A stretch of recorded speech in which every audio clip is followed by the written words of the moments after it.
One of the best fan events of the NASCAR year, Watkins Glen International in upstate New York. I'm excited, let's get it. There is a lot on the line. Ton of drivers in the field who are hungry to get the win, especially those playoff drivers. Go get the job done. Tough fantasy decision. Who are you going to have in, who are you going to have out? Wouldn't want to have anybody else in there. Let's go, bud. Beat the boss today. No prisoners. Lots of speed, very tight racetrack here at the Glen. Got our work cut out for us, but I'm ready for it. Let's last till the end. Time to rock and roll in upstate New York.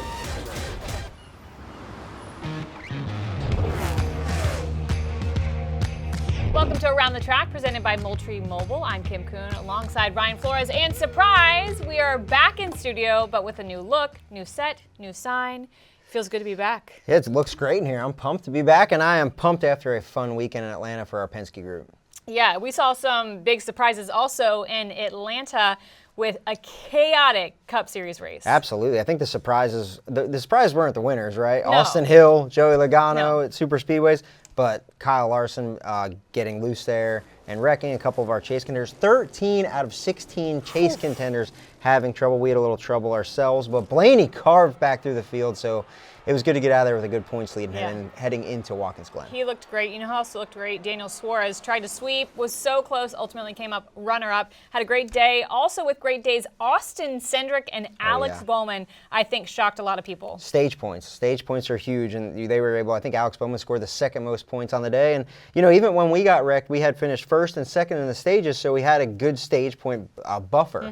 And then when we get wrecked, it's like, okay, we can salvage the day. We didn't know Blaney was going to drive that thing right back up the front because we didn't know the damage we had. But I'm telling you, stage points are going to be the difference down the stretch between who makes it into the championship four and who doesn't. Yeah, lots of teams had some troubles in Atlanta, and that's because this round, it's a bit of a wild card. This week we head to Watkins Glen. Later in the show, we're going to have Ty Gibbs in studio previewing that weekend, but that's not the only place there's racing action this week. Yeah, there's a ton going on, but the two that I'm looking forward to, South Boston Cars Tour and Riverhead for the Mod Squad. I love watching those two. It's awesome races this weekend, and there'll also be a full slate on your Flow Racing app of NASCAR Advanced League weekly racing series action, so make sure you tune in to that. Yeah, and as the Cup Series just kicked off their playoffs last weekend, the IndyCar Series is actually wrapping up their season this weekend at Nashville. Not the streets of Nashville. They are back at Nashville, the Oval, for the first time since 2008. Right now, Alex Palou has the championship lead,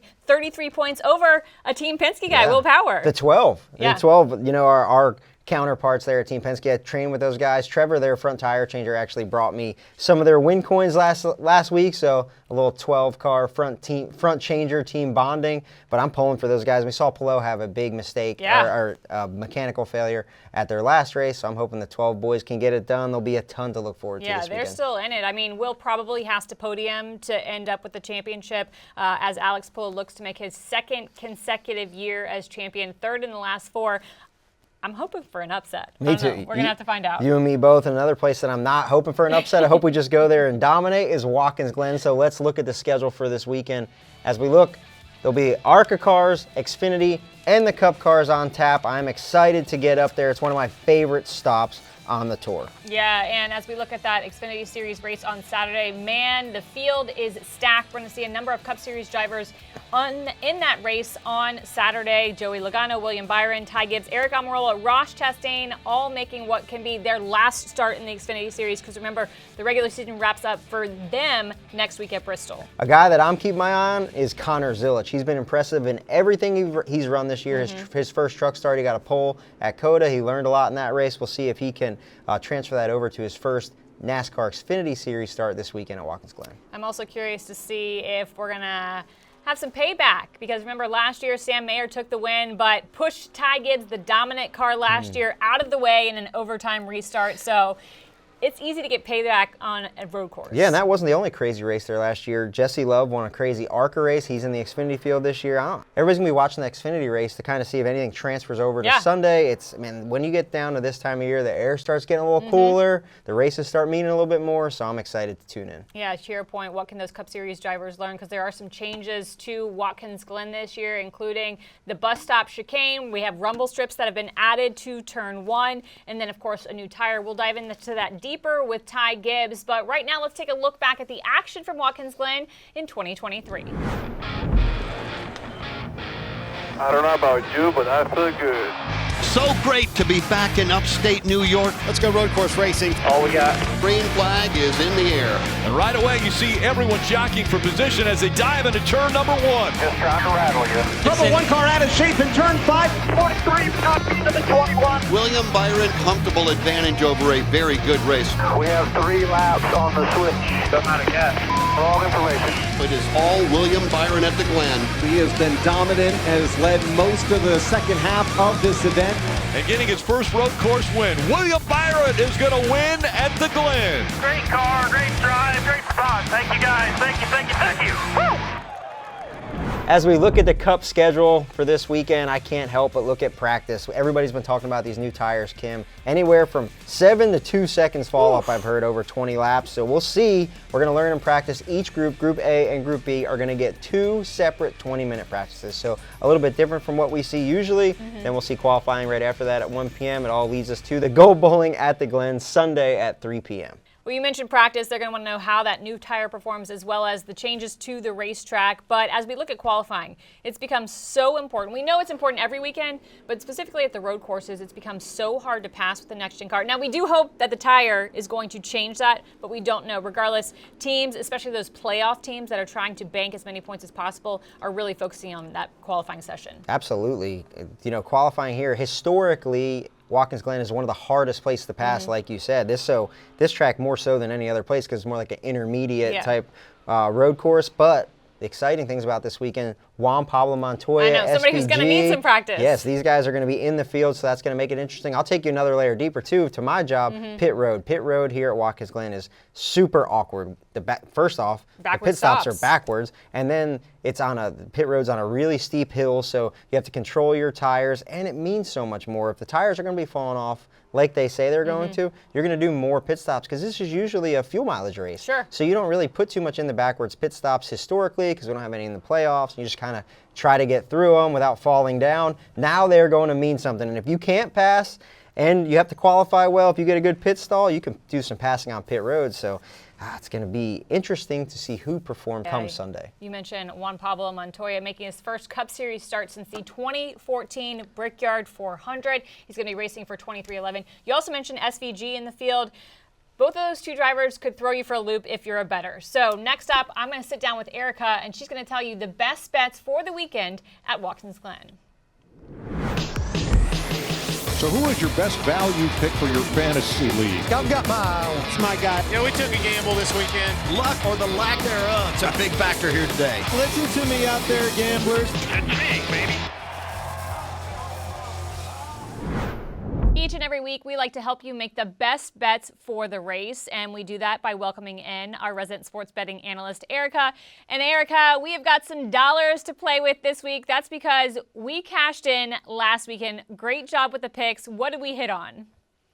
We hit on several bets last week at Atlanta. Super excited about it. We had Chase Elliott to win his group bet that cashed in at plus 240. We had Blaney as a top 5 finisher to cash in at plus 130. And my bonus bets that I posted toward the end of the week on my social media at Erica Renee D, we had Chase Elliott over Kyle Larson in the head-to-head at minus 130. And then we had yes to overtime at plus 275. Feeling good, feeling great. How are you? I'm good, and I got to give you some extra props on that group bet that you hit, picking Chase Elliott. I was nervous last week. I told you that group was so stacked. I felt like it was such a hard choice. You made the right one, so we're looking at what your bets are for this weekend after you really outdid yourself at Atlanta. So let's dive right in. Watkins Glen, we're back on a road course. I know that makes some bettors nervous on where to put their money. So your best bets for this weekend. I got you covered. My 3 best bets this week are AJ Allmendinger as a top 3 finisher. Then I have William Byron on my bet slip as a top 5 finisher. And then I have Alex Bowman on my bet slip as a top 10 finisher. Now let's take it back to AJ. I think that every bettor needs to always try to make sure they sprinkle a little bit of cash on AJ when it comes to road courses, because we know that he runs really well at these kinds of tracks. Taking just a small snapshot of how he's run at road courses since last year. He won the Roval last year. He finished 4th at Watkins Glen. And then this year finished 6th at Sonoma and also 6th at COTA. Now his odds and the odds for a top 3 finisher are plus 420. And that might seem a little greedy, a little too ambitious. So if you want to go conservative and do top 5 AJ at plus 180, you do you, but I'm leaning in plus 420 AJ Allmendinger, top 3 finisher.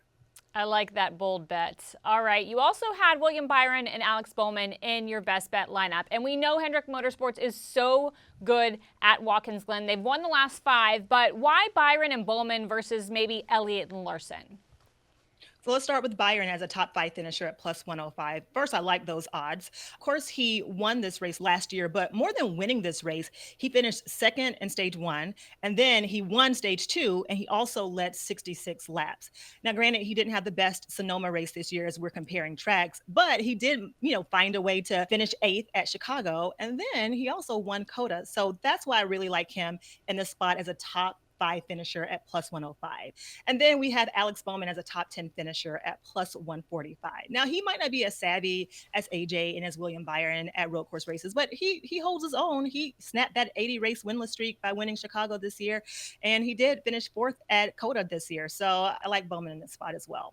That's a great reminder about Alex Bowman winning the Chicago street course. And, he had a great weekend last weekend, scored the 2nd most points. Seems like it might be the start of a heater for him. We'll have to wait and see. But he is part of Hendrick Motorsports. And I know teams are like, oof, do I want to pick a winning team or a winning manufacturer for this weekend? So where are you falling on that decision?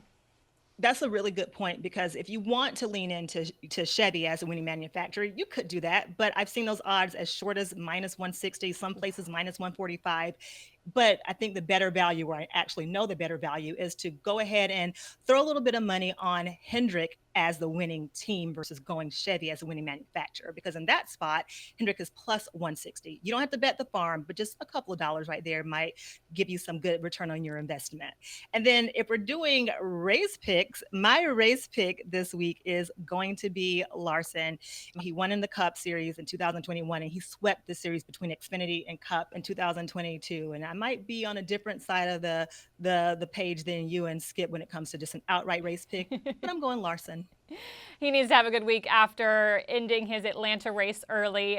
Great information, though, Erica. Can't wait to catch up with you next week. There's going to be some bonus bets later in the week, so make sure you pay attention to Erica's social media. But again, we'll see you next week as we preview the final race in the first round of the playoffs, Bristol Motor Speedway. It's going to be a wild one. Again, we'll see you next week. And then after this, we'll see Ty Gibbs right here in Studio 3 to preview Watkins Glen. NASCAR Cup Series from Watkins Glen International. I think my brain appreciates it. I think my brain should hopefully rattle a lot less between the headrests, so should have less of a headache after the race, hopefully. So yeah, props to NASCAR for working on that area. I imagine it'll be a lot smoother.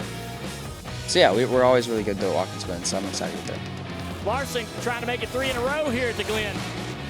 You need to be on your game at the road courses for sure. I feel like Watkins Glen's been a struggle. I think it's going to be better from a driver's point of view, right? Like it was about like crashing every time we went through there last year. So I'm excited to see how it works and kind of go from there.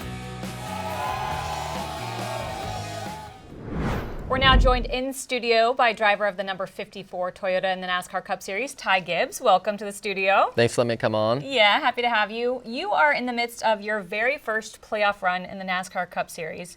However, this is the most diverse set of tracks we've ever seen in the playoffs.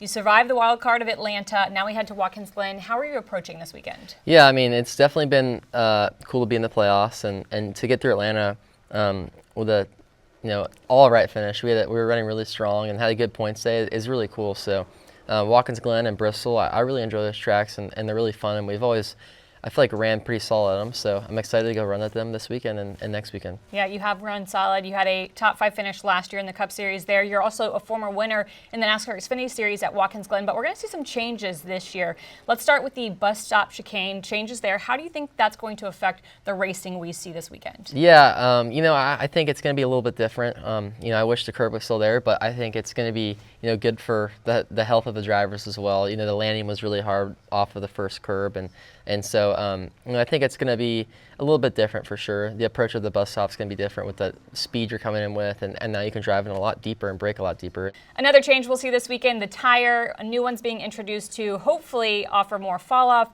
better racing, more passing. How do you expect that to affect how you're going to have to manage tires over the course of the race? And I think it hopefully will help us pass more. With comparing the last year's race, I think it will be will benefit us in a way. So hopefully, if I am in 10th, I can drive all the way up to first and pass people when my car's driving good longer in the race. How much harder is it going to be to think about tire management at Watkins Glen? Because typically we talk about that track being the super speedway of road courses, and now a tire that's supposed to have up to 3 seconds fall off. Do you have to think a lot more about that than you would have had to in the past? Yeah, I think it will. I think it's going to be similar to how the Xfinity cars are and the fall off in the Xfinity cars and past Cup races, previous Gen 7. So, I think it will be different. I think it will be hopefully a good change in the right direction.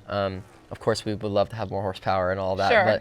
But I think it's definitely better than nothing, but we'll see this weekend. And part of the goal with the new tire was to hopefully see some more passing, and passing on road courses has become very challenging in the next-gen car. With that, qualifying has become so important. How do you approach qualifying this weekend? Yeah, you have to have a good qualifying session, and more for the track position, right? But the pit stall is so important. Having a good pit stall and having a good, it means a lot, and it's a lot of time gained, if you can get out of your pit stall really quickly. So it's qualifying is just really important nowadays. We only have one lap to do it.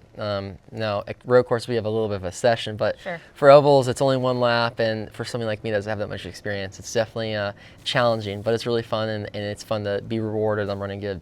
You're also running the NASCAR Xfinity Series this weekend. They have their regular tire this weekend, but you'll have a look at the track and the changes before you have to race it in the Cup Series. How advantageous is getting on the track for an Xfinity Series race before the Cup race going to be? Yeah, it's definitely really helpful. They get that extra time, and especially with the curbs and the new rumples off the corner. So I'm excited. I always love running an Xfinity car there. Watkins Glen is such a great racetrack, and I hope it doesn't change too much besides this. So it's a fun place, and I always look forward to go run an Xfinity car. And you almost had the win last year. Maybe looking for a little redemption this Yeah, year. Thank you so much, sure. Ty. Good luck this weekend. Thank you. Oh, look how loose Van Gisbergen is on his inside. 5 laps to go at Portland. There goes Shane Van Gisbergen. Around Justin Allgaier, they have contact. Career win number 1 for Shane Van Gisbergen comes in Portland, Oregon. Popular win. Listen to the crowd. Whoa! On the dirt, there he goes. Shane Van Gisbergen with the race lead. Back-to-back victories for Shane Van Gisbergen. Great job, man. Great job, team. These two are putting an absolute show on for the fans. What a race between the two. And then right here, you see the respect. But I'm guessing that Auckland, New Zealand is his favorite city, but number 2 on the list has to be Chicago. Shane Van Gisbergen is going to do it again. He wins at Chicago.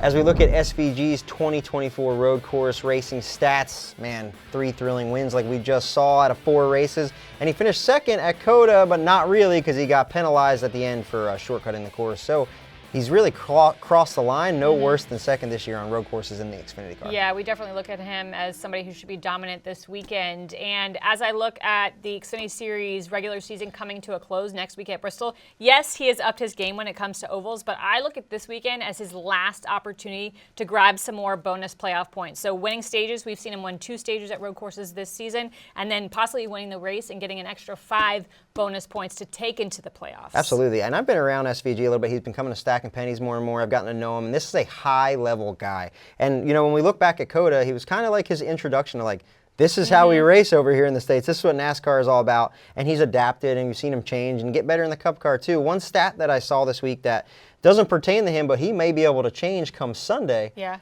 All races this year on road courses have been won by Hendrick cars. Wow. The last 5 road course races at Watkins Glen, obviously, the road course races have been won by Hendrick cars. Can he, in his Trackhouse colleague endeavor, upset the apple cart there? That's a great question. And another question I have, though, is where does he fall in terms of, does he benefit from the fact that the track is going to have changes this year? He's never run Watkins Glen in any series, so he's coming with a blank slate, which I would think that would be maybe a detriment because the Cup Series, they've been racing there for decades, but then you think about the drivers that have raced there for years and years and years. They're used to a Watkins Glen that we're not going to see necessarily this year because of the changes to the track, because there's a new tire. And so does that actually benefit him even more? So I'll add one more caveat. I don't know, but what I can base it off of is a guy that he leans heavily on is Marcus Ambrose. And when Marcus Ambrose came over from V8 Supercars to, the big, heavy American stock cars, they correlate, but he was always better at Watkins Glen than Sonoma. Those are only 2 sample sizes. So I don't know. I think this suits his style. He's never been there before, but I think really when you look at a world-class road course racer, SVG's the guy, and I might have picked him to win the race. We'll have to wait and see. Oh, all right. Well, he is playing double duty, so maybe he'll sweep the weekend at Watkins Glen. We've seen drivers do that in the past. All right, now that we have told you everything you need to watch for in the race, we're going to tell you, if you're a fan headed to Watkins Glen, all the fun that's in store for you next. NASCAR playoffs are here, and so is two-time champ Kyle Busch. If you don't like that kind of racing, don't even watch. Join Kyle and the gang for the Insider's take on the title. It's NASCAR Inside the Playoffs on True TV.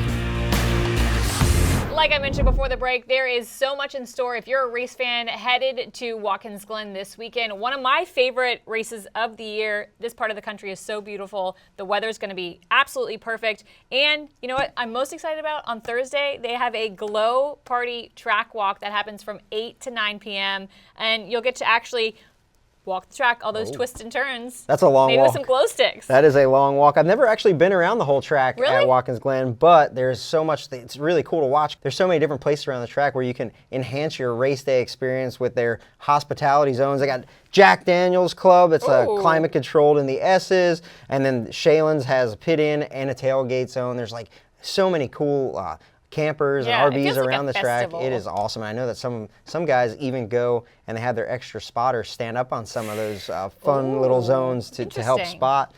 You could check out everything at theglen.com for a full list of this weekend's events. All right, after the break, we're going to give you our race picks as well as the much anticipated white flag. Hey race fans, Corey LaJoy here. Join Ryan Flores and myself for Stacking Pennies each week. I'll break down my race and explain what happened right out of my windshield. Plus, we award the Dogs of the Week for the best pit crews and go in-depth on all the money stops, pit road mistakes, and penalties. And we've got a ton of guests. We have SVG stopping by. We had Ricky Stenhouse after he punched Kyle Busch in the face. We've had Bubba. We've had all sorts of guys in here in the Nonsense Garage, so you do not want to miss it. Check us out on Sirius XM Channel 90, YouTube, or wherever you find your podcasts. Each and every week, Stacking Pennies. That's what's up. Well, Kim, it's that time of the week. Time for some race picks. Let the people know who's going to win this weekend. I think my pick's going to surprise a lot of people. You know, we've talked so much about how Hendrick Motorsports has dominated there. They've won the last 5. We talked about SVG, how good he is at road courses. I am actually putting my money on Christopher Bell. Really? Let me give you a couple of reasons. If you look at kind of the streak that this team is on, they finished 6th or better in 5 of the last 6 races. Then you look at Watkins Glen. Every start he has there in Cup, the last 3 years, he's finished top 10 with the best finish of 3rd. And then on top of that, he is a 2-time road course winner in the Cup Series. That 20 team is never one to count out, so that's not too crazy. They just have to keep it kosher and tight on pit road. Yeah, well, one thing that's going to happen this weekend is there's going to be a lot of opportunity for guys to flip stages or get stage points. Christopher Bell is going to have to worry about that, but one guy that's not going to have to worry about that and can just race for the win is the man we were talking about earlier, SVG. I am going with SVG. I think he's going to be great here. Like we said, it's a place where Marcus excelled, and I think he's going to unload, be fast in the Xfinity race. He's going to transfer over the Cup race. Shane Van Gisbergen to victory lane on Sunday. Well, we'll see how our race picks fare this weekend. And like we mentioned earlier, Juan Pablo Montoya making an appearance this weekend, racing for 23XI. His last Cup Series win actually happened at Watkins Glen back in 2010. And he's always captured headlines as a driver. But I think one of the biggest headlines we ever remember from Juan Pablo is when he hit the jet dryer at the Daytona 500 back in 2012. Yeah, under caution, he had a left side truck arm brake, and it shot him over, and he hit the jet dryer, and a huge fire ensued. We all thought Tommy Baldwin, Dave Blaney was leading the race. Everybody thought he was going to win, but NASCAR was able to patch the track up. Man, as many memories and as many wins as Juan Pablo's had, for us to highlight that is a little tough, but hey, it's something happened. It was big news. I'm excited to see him. That 50 car, though, looks electric for this weekend. I love it. Yeah, and if we go back to that Daytona 500, we were already racing on a Monday. If you don't remember, there was weather, and so we started that race 7 p.m. on a Monday, and then we had a over 2 hour delay for that. That also was the race that Brad Keselowski, if you remember, got caught with his cell phone in the car. Remember, he was kind of tweeting. It was like the first ever NASCAR Twitter. Yeah. Yes, everybody was sitting on the backstretch. I think him and Dale Earnhardt Jr. actually had a foot race to the bathroom as well. So they did. It was definitely an iconic race, one that will live in infamy. But you can join us back here next week. Where are we heading, Kim? Yeah, that's right. Next week, we are headed to the world's fastest half mile. That's Bristol Motor Speedway, 500 laps at one of the most grueling racetracks to end the round of 16. So we'll see who survives and who is out. Yep, join us right here on Around the Track to hear all about it.